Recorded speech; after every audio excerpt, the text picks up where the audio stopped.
What's up, TTR fam? It's your boy Michi Black. Right next to you is my boy Main Event RJ with the strap. Day 65. My boy's holding it down to day 100.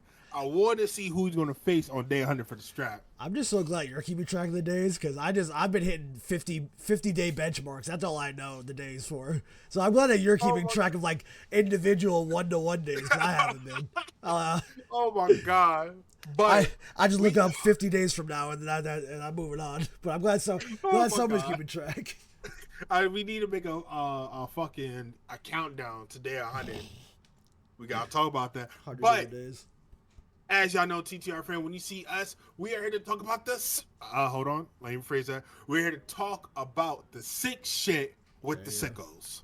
Almost fumbled there, but I caught myself.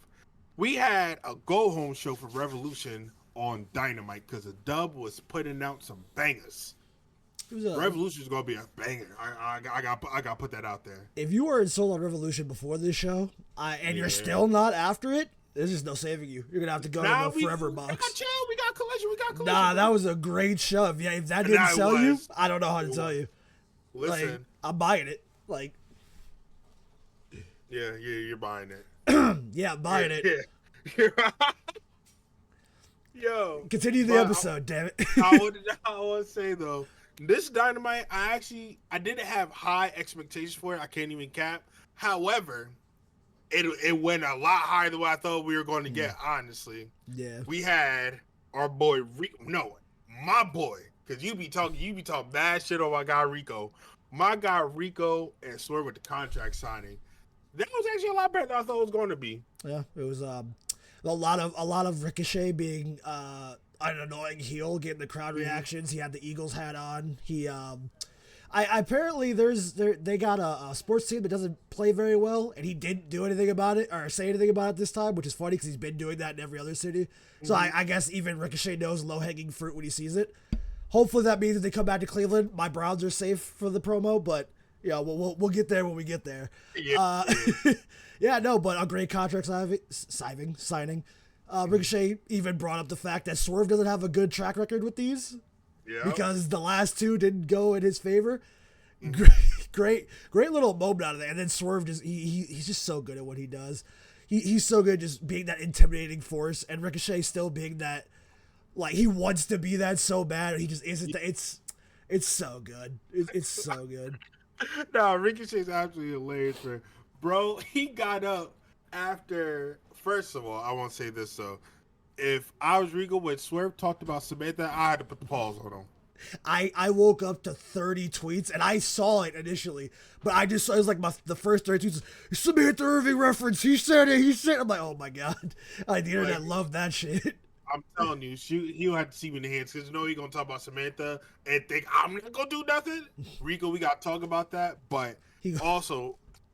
He's a legend bringing out the damn scissors, and he went up so slow. I can't even count. Yep. Bro went up so slow. And Swerve caught his arm. Yeah. And it took out his old scissors. But you know what's great about that visual of those scissors? You know what Ricochet scissors are, right? Those nice, shiny gold scissors. Yeah. But Swerve just had regular scissors, saying he's real for this. He doesn't care about these scissors designs. He's just here to stab you. And he did. Because it doesn't matter. Because Swerve is actually dangerous. And Rico, he's dangerous. In the sense of he's got... No. But here's the thing. He's performing dangerous. He's not like Swerve Strickland who hung the hangman, right? He's actually just like, hey, I can look good. I can look big. But I mean... Swerve don't give a. He stabbed him in the head. I love that for him, bro. Nah, when he took it back, he did. He said, "Well, bam." Yup. And I know that, and I just by the way he did, I just know that John hurt, because I was like, "There's no way you could take a scissor to the forehead like that and not feel it." But I give to him, and he made Rico bleed a little bit. I'm gonna say Ricochet was definitely overselling the hell out of them scissors, though. Which is great. Flopping. Yeah. And then they gave him a Band-Aid for him. Yeah, that big-ass Band-Aid on his forehead. I think that was great. And again, when Swerve got cut open, he didn't get a big-ass Band-Aid and come out there to sulk. He just bled everywhere, and then the show ended. Like, it's just They're literally two halves of the same coin, and it's great. I love that for them. I love it. And then they're in a tag match. The tag match was actually pretty heat. Yes. Bro, it was Ricochet and Okada versus Brody King and Swerve. Before we keep talking about Swerve, we got to switch it really quick. Sorry. Brody King is so fire, bro. Good is what I want to talk about. I mean, bro, he's so good. He has to take the strap from Okada. Am I wrong? Like, I'm looking at, only because they're not. They clearly show they're not pinning that guy. I'll be dead honest with you. The main event scene, like when it comes to names for AEW, is pretty big. Mm-hmm. By the end of this year, I would like Brody King on that list, and I'm not gonna lie to you. World's End would be a perfect time to put that AEW title on. I don't care. I'm tired of Brody being just the big guy in a group. I need brute force. He's so good in singles competition. He's so good at tag teams. He's so good at everything. Mm-hmm. Put that main title, that world title, when he's barking. Nah, I don't care. Put it on him. 2026, you got to the end of the. I'm sorry. December of this year, you got so much time. You can build him again through the C2. You can show where he's so mathematically out of the C2 this year that he gets an opportunity somewhere else. So he's wrestling twice on that night and wins the world. I don't care. There's so many things you do, but I need him to have a title before the end of the year, or a title before the end of the year, and then be in the world title picture at the end of it. Mm-hmm. I would like for him to dethrone Okada, but I think they want to do the match to combine the international and the continental titles. I think they want to get rid of them, and I think that's why Kenny wants the international title or the international title, because then you do Okada Kenny merging the belts at All In. Fine, if that's what they're gonna do. I just can't wait to see Brody King and Okada, because Brody King is just so good, and he shines in every match he's in, no matter what. Bro, and also we gotta talk about how him and Swerve were a perfect team. Yeah. There's no issues, bro. Did you see the spot where he had both Ricochet and Okada on his shoulders? Yeah, because he's just that big. He's a monster. Bro, it's ridiculous. Why he should have a strap on him? Yeah, I'm not understanding. Like, even though I hated the House of Black, I really hated the House of Black. Really, I like them. Even before the bullshit with what's it, Aleister Black? That was his name, right? Is it Aleister or is this? No, this was Malachi. This one was Malachi Black. I think AEW was Malachi, and then. Okay. See, now they both sound wrong. Regardless, Malachi Black. Yeah, I'm trying to be culturally correct, you know. Same guy. But yeah, Malachi Black. I didn't like it when I didn't like House of Black even when he was in it. I didn't care for Brody or nothing. But now that he got away from them, Brody is he needs to have some type of push to the TNT strap.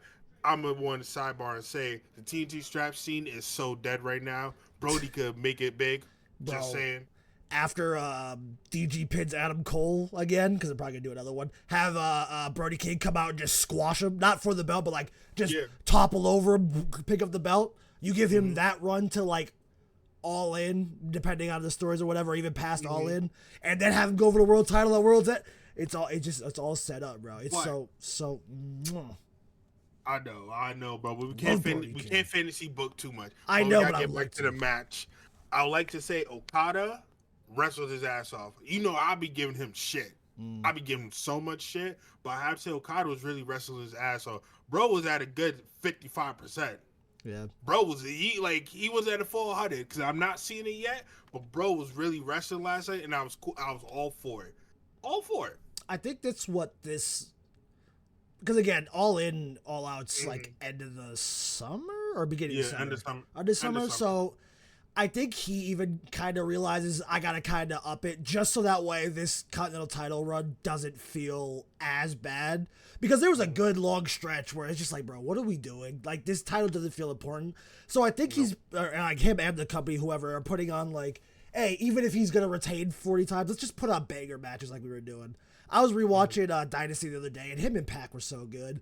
That's just all you kind of got to do, especially if you're not going to pin him right now. Just put, dude, because the Buddy Matthews match was so good. There's no way he's going to have a bad match with Brody, because Brody's just allergic to good matches. Or to bad matches, I'm sorry. He's allergic to bad matches. I can't wait to see it, bro. It's going to... I'm excited to see what they do post, because there's no more, Hounds of Hell members. So he's gonna have to either move on or start the Kenny feud. I mean, they can always do that at Dynasty if they just want to combine the belts early. I mean, it really wouldn't be that big of a deal. But I also can see the name draw of Okada Kenny for their biggest pay-per-view. They're essentially their WrestleMania. Yeah. You want the bigger name on there, so you put Okada Kenny on it. I hope after we have this Kenny Okada, we're done with it for a while. Probably, because that's because Japan didn't spam it either. Except they had like they have a best of 7, but that was like it wasn't like week after week. They have big matches, right? So I don't think so. I don't think they would keep pushing that. They might, but I figured they would do that once because they want you to have that special feeling, and then they would like maybe not necessarily delay it a year, but delay it a few months after. But I'm not in the writers' room. I'm just a guy. Actually, before we move on, I wanted to ask the question. Ricochet brought up changing the robe from Nana. Do you think he actually is? And if so, like, what do you think he did to it? Or do you think he's just saying that just to mess with him? Because low key, it could be both. It could be both or it could be either. Like, I feel like if he does, I think it's just going to be like the Ricochet R on his back or something. I don't think it'll be that crazy. But what if he came out and that shit's like burnt up to like the waist? Like, that would be messed up. It'd really piss off Swerve too. Bro, I'm just, oh my God. I should have laughed, but bro, that shit was hilarious. It wouldn't be redesigning it, but it would be like, damn, why would you do that? I hope, for Rico's sake, he didn't do nothing crazy to the robe. However, he could have lied. I think he could have lied, but how he's going and how far he's willing to go to mess with Swerve and talk about all this shit, it wouldn't surprise me if he did something to the robe. Yeah, either he put an R on it or he changed the color altogether. Yeah, I think I don't think it'd go past like just the big R on his back, but I don't think so. I don't think so, but hey, we'll find out Sunday. I'm excited. Like I said, Revolution is looking like a good show. Yeah, I can't wait. But now, speaking of special feelings, I had a very special feeling when I was watching MJF. Oh, okay. And Hangman. First and foremost, MJF is back, and I love it. And as you know, I was giving him shit for all his promos he's having with Double J. Thank the Lord, TK. Hold on, TK. Thank you for pivoting from that bullshit. Facts. Back to I just want to get that out. No, now, right. MJF has what's what I'm looking for? He has literally everything he needs to make this a great feud. He has someone that's willing to match him on the mic. Yup. That's willing to go to the depths of hell with him. My cowboy. And does not care what happens. And I love that. Yup. It's the best. But now, we got to talk about how Hangman always hit MJF with his goddamn Bronco, bro. He did. I mean, to be fair, if MJF talked to you the way he talks to other people, wouldn't you also want to hit him with a Bronco? Let's be fair here. And also the fake MJF that he chased. I loved it. That was funny. I like that this very... He made me do it! He made me do it! I love this very serious, like, you're not that guy, I am that guy type story. Just having bits of comedy in it, because it happened later in it, too, after MJF inevitably kicks Hangman in the boys. Yeah. And then goes to set him on fire, because of course he does, because he's talking about how Hangman doesn't have the stomach, and how it's okay when he does it, but when I do it, it's wrong. And then he has the MJF did nothing wrong shirt. It's like, it's so good. But what got me is when they're pulling him out of the ring, he's just screaming like, "Let me finish my point. I have something to say." It's like, it's so childish and stupid. It's almost the same thing with Rico and Swerve, where is it childish and stupid and kind of like corny if out of context? Yeah, but because they're so good and the characters are so good, it's like, that's perfect. Him screaming like a child being taken out of the toy store while he's trying to set a man on fire. Just, I love this. I love that the big feuds in AEW right now feel strong. Yeah. They feel good. And I love that for them. That's like, I hope TK stays on the pen and we keep having shows and like storylines like this, because like I have no issues with anything. I lied. We're about to talk about. I had an issue with that, but anything else is fine. I know the itinerary. How dare you? You got a problem with the next segment? Yes, I had a problem with Tony Storm and Mariah May Nope. and Renee Paquette because we're The not going to transition. skip past Renee because she doing her job. She did so good in that spot. Okay. So I thought you were about I to keep saying disrespect Renee. no. I was gonna lose my mind. She was I, perfect in that segment. I Okay, said continue. spot by man segment, but Renee, I want to say put that out because Renee did so good. Like it just felt, I just loved it. Yeah, she did great. Now I'm gonna say this because I say this on this pod all the time. Can you please stop the spitting on each other? Like I don't understand why we're okay with this willingly have someone spit on you. Like you don't need to spit on someone. I'm okay if you spit like in front of them, because that's cool. Like I get that. Nah. But why are you spitting in my face? Like we don't have to do that. And I said the last time because when MJF did to Hangman, I'm telling you, just having long hair and just see it just drip from my face, we'll throw hands every single time I'm seeing you, bro. Hey, it invoked that emotion out you, didn't it? So they got Bro, what they no, wanted. yo, I'm telling you, bro, if I'm wrestling and you just spit on me and don't tell me, so I'm going to say no regardless. Well, But if you spit on me, bro, and you don't tell me, and it touches my face, fuck the script. I'm whooping your ass for real. They're gonna tell each other, dog. There's no. I highly doubt they're not telling each other. They're gonna spit on each other. But I mean, dude, that's willingly say okay, bro. It's just, Tony Storm cooked Mariah May, bro. And I'll be honest with you, because of what she said in that segment, basically of like, hey, now that you don't got the title no more, don't get washed. Don't die off. You better stay around or, I'm not helping you no more. I don't know who wins. Because, like, from the promo by itself, it's very much Tony retains and now Mariah's got a redemption arc, right? Or something like, not redemption, but like making sure she doesn't become irrelevant on the show. But you could easily do the Mariah May wins and goes, well, I'm done here because this is our ending, right? We're not doing this again. So now I am going to go off and flourish because I'm the world champion again. And that makes it so much more interesting. I like that. I like that a lot better than Tony Storm retaining. Honestly, that's just me. But I don't want to get in a squabble with you because me and you are at the opposite ends of the spectrum when it comes to this. I don't know if I do want Tony to retain, but I also don't know if I want Mariah May to dethrone her so fast. Like, why not? There's so many pros and cons with like each winner that I kind of am on equal footing where I'm not excited for either outcome, but I'm kind of like, I can accept either outcome because I get what they wanted to show. Because the story's just so good that dead ass any ending that isn't just like some cheap instant roll up for 30 seconds of the match, right? Type thing will be fine.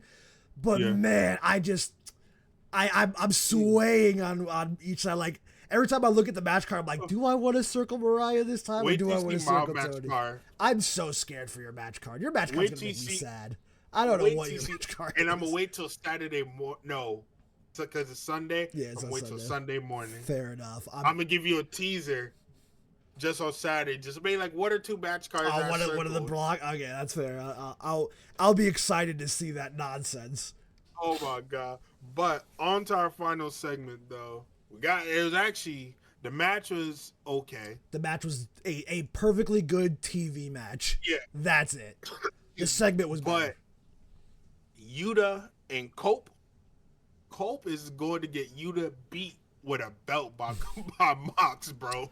He shook his hand and said, this is how you show respect, and left. Why? And then you left Yuta to himself. You saw what happened, though, right? Yuta stood up for himself. He did it. I have a question for you because before I go into what happened. Because are we both on the same page that we think Moxley's still retaining at Revolution? Oh yeah, there's absolutely no way. Did this segment increase Cope's percentage at all for you, even by a little bit? No, because because of the fact of what Jay White said earlier that night. You didn't have to give a promo on telling us that you want Cope to win. Why would you do that? Because for weeks we already knew you was helping Cope. You didn't have to give a promo. It's not like you were. It's not like y'all were beef. It's not like every time y'all came together, y'all were throwing hands and y'all were never getting the job done. Yeah. Like for weeks, y'all were on the same page, so it just seemed weird to me. Like, why do you need to tell the people that you want Cope to win? That is We're an interesting all side. I didn't even think about that when I saw that pro, but that is true because say I just said I don't think Cope's winning, but in a vacuum, that segment with Yuta, it really did up my percent. I gave it like I think he had 0% going into the show. I gave him like a 5%. I'm not gonna lie to you. That why you think handshake. you attained.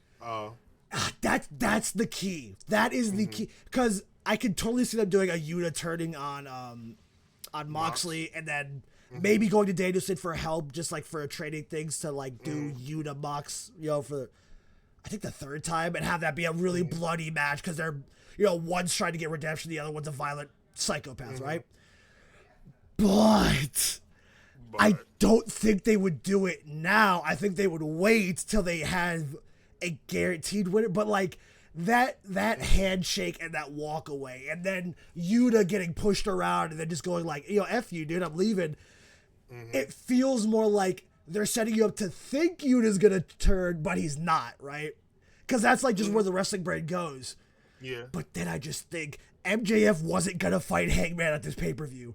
And they pivoted, in a good way. Every fiber of me wants them to pivot so bad and just start the Mox Yuta fight sooner than later. But it's not going to happen because it's Copeland. I don't think they would do this storyline for a former WWE guy to be the guy to dethrone Mox because it just doesn't make sense. Now, but we're man, also... Hold on, bro, because we keep forgetting one thing. Christian still has a contract. Captain Charisma's right there. You pivot right into Christian Cope. Perfect, and I'm okay with that. But people have not been hot for the Cope in the world title picture. So I don't think they want to do that immediately. That's another reason why I'm like, maybe they're not pivoting yet. And I would love for them to do that, but I don't see it. I feel like, and I told you this before, I don't think Cope was the right answer right now. Like, I just feel like Cope has nothing. Like, he's not being mocked. How they present Mox right now, Cope with his band of bandits that he don't got, he's not beating him. I just feel like we could have went a whole different way. Yeah, to me. In fact, no, you're right because he took them all out, and I'm not gonna lie to you. If you change Cope to anybody else that was on the roster, really, I think you guarantee a 50-50. Like, my percentage personally would be 50-50. I genuinely wouldn't know where they're going. But because it's Cope, I don't see them doing the pivot now. Even though this pay-per-view would be a perfect pivot because of the build they've had. Taking out each member one by one. The Yuta decision, instead of, hitting him with a concerto, being like, hey, bro, you don't have to be treated like this, and that being the factor that takes out Yuta was way better than hitting him with a concerto or anything. But imagine that anybody else, it would have worked. Imagine TK though, because the Fed did a crazy mystery ass winner. What if they have Cope win? It's like I said, if they're willing to not drop the Death Rider, because I think they'll stick around post world title, like kind of crumbling and jumping Yuta. If they do that, they're gonna jump Yuta. If he betrays that, Marina's gonna have him in a chokehold. It's gonna be over. I think once it's all over, they'll be like around for probably a few more months, if longer, right? I just don't think the story they were telling before fits Cope because Cope isn't the guy that's been in catering for 6 months. He isn't the guy just collecting a check that Moxley was talking about. Yeah. But if they're willing to just ignore that, shit, do it. I don't care. But I don't think they want to ignore that because they're too much in their head of like, well, we've already said it, so we got to kind of pay off on it. It's like, that makes sense. Because I think you could build better matches for All In than Darby I think so, Moxley. Bro. The main event seems... Honestly, I'll be dead honest. I also don't think Cope's winning because I think Swerve is winning at Revolution. And I think Swerve will challenge Moxley at Dynasty. And I think that's where you do the pivot. Him winning the world title 2 years in a row on the same pay-per-view. You cement him as Mr. Dynasty. And have him... Hey, time out. Flag on the play. Rico, didn't Rico just win the number one contender spot? No, he has to beat him at Revolution. Oh, okay. I'm an idiot. My fault. My fault. Yeah, My fault. that's their match of Revolution is a number one. Okay, I was speaking into an existence. My bad. That's crazy. No, that's fair. Yeah, but like I think Swerve wins at Revolution. I think if you're going to pivot, you do to Swerve, and then you have Swerve hold it to All In, and then you do Hangman Swerve at All In for the world title because that's a big match. Because the same way you had Danielson Swerve last year, a big match. So I mean, and the thing is, I think that determines everything. I feel like if Swerve wins, Cope's probably going to lose because I don't think they want to do Swerve Cope because I don't think and they could build it, but I don't think it'd be as interesting. No, that's going to be so ass. I think you have the guy that gets the biggest reactions every month or every moment he's on TV dethrone Moxley because everybody's kind of down on Moxley right now, and I think it would work. It would not only give another boost to Swerve that he doesn't need, but it would justify the pivot, right? And then you can build to 30 other better matches going into All In, other than, that don't involve John Moxley. You can still do Swerve Darby at All In, and it would still work because Swerve is just that big of a name. But I don't think Moxley's going to sell those All In tickets the way that they were kind of hoping it was going to. So, I mean, I think the pivot is coming. I just don't think it's now, which sucks because I like the story, but it's just the main character isn't there. It's just not the guy. If it was Jay White even, who I would still think would lose, like if you put Jay White in there instead of Cope, I still think Jay White would lose because I think the Swerve thing is the better decision. It would 50-50 if where I'd be like, I don't think Moxley probably isn't going to walk out AEW World Champion because look what Jay White just did. He even got Yuta out of your group for at least, until Sunday without damaging him. Like that's so impressive because that's how smart Jay White is. He knew injuring Yuta wasn't enough, but if you get him back on track, he won't even think about Moxley. He'll be in his hotel room chilling, watching because he's pissed at Moxley, and it worked. You definitely got. You got me thinking, but bro, we really got some heat coming on that Revolution, and I can't wait. I honestly can't wait. I think here's my hot take. Yuta turns on Mox. We can only hope. Sunday. Yep. And Yuta helps whoever's going to take the strap from Mox. Yuta's going to be the reason why Mox loses the strap. And it leads to Mox Yuta. I mean, no. It's not going to lead to Mox Yuta yet. Oh, that's fair. But what they could do, because we brought it up the last time, Cope wins the Christian cash-in, and then Cope helps Swerve, learn all of Christian's stuff, even though, Swerve and Christian have already done this. And then you do that at Dynasty, or not, whatever, Dynasty, whatever it's called. And then for Forbidden Door, okay, this is just for me. International champion Kenny Omega versus world champion Swerve Strickland because that would mimic Forbidden Door of last year, which was Will Ospreay. That'd just be. I think that'd be a lot of fun. We're having a good night. I have a good night. You don't want to see Kenny Omega versus Swerve Strickland, even with the little bits you've seen from him. Let's be real. That's the biggest money match you can make. I need another match from Kenny. I'm gonna see it Sunday. Grown ass man. He's right, Pod. We are done here. We're done here. Yeah, end the pod. Talk to the people. That's crazy. Hold on, actually, let me leave. All right, cool. I got you. 4K right there. 4K right there. All right. Oh my God. All right, Pod. Thank you for rocking out. There was a little bit of a short episode. We gotta save all our energy though, because Revolution, we gonna have to watch like a 3-hour pay-per-view show at 8:00 at night. TK, bro, please end this joint at 11 on the money. Facts. On the money. We can't do midnight, bro. We're on the East Coast. End this joint at 11 on the. I even do 11:30. Facts. But we can't do the 2. We can't do the 12. We can't do the 1. The 2 a.m. bullshit. We can't do that no more. TK. They only got the one pre-show match, right? The 6-man time, or whatever. So I mean, maybe they're not trying to have it be so long. I don't know. Pre-show never really means much anything with the runtime, anyways. But But I appreciate y'all, TTR fam. In the words of RJ, y'all, I'll see you when I motherfucking see you.